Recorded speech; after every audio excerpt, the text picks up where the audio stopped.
even when I found out I'd just been diagnosed, once the shock and the grief settled, I had two thoughts. One was, I can beat this and I'll do all sorts of things no one else has thought of. The other was, at the same time, I thought, I'm going to do everything I need to do now while I can. So after my diagnosis, I packed up my kids, who were 7 and 9, put a backpack on and went backpacking around 9 countries for 6 months. We travelled and homeschooled my kids and got that all under my belt. I just knew they were things I wanted to do while I still could.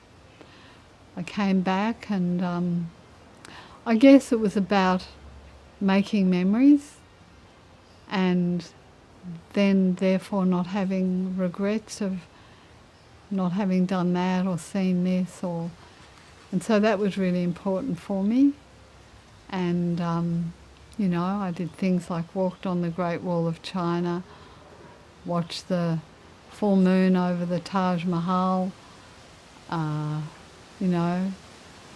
trekked in the Himalayas.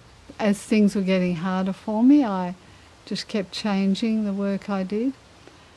And in the meantime, I think I chased every alternative therapy that you can imagine. I had I had what was called point holding therapy, reflexology, kinesiology, everything I joined, all the multi-level marketing things with all the pills and things that were going to be magical cures, and I did all that. And even though I think everything still progressed as it did, I had hope. That was for me hope. All of those things was one more thing that just might make a difference. And that was a really important thing, whether it did or it didn't.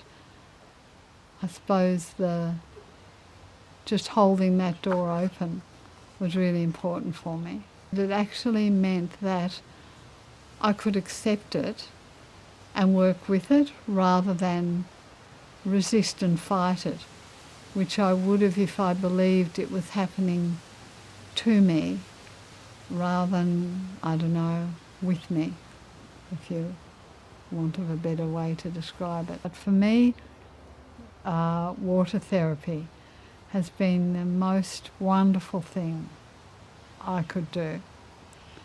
And so I have a hoist that puts me into the water, and I can then just the freedom and just even thinking about it lifts my spirits. It's like I'm in another place. It's like a meditation. It's just being in the water. It's like I can move like a normal person.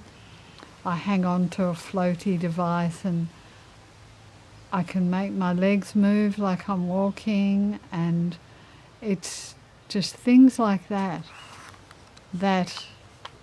give meaning, I think, to the day, that give you meaning, that give you a sense of self and a sense of value. And my carers always say when they get me out, they can't wipe the smile off my face. So if I can keep doing that, then that's what I'll do. And I suppose others might have another sort of special place or special pastime, but finding that for me was really important, and I can add that most days. I can do that if the weather's right. So I think all of those things have given me a life, not the life I thought I'd have, but a different life, and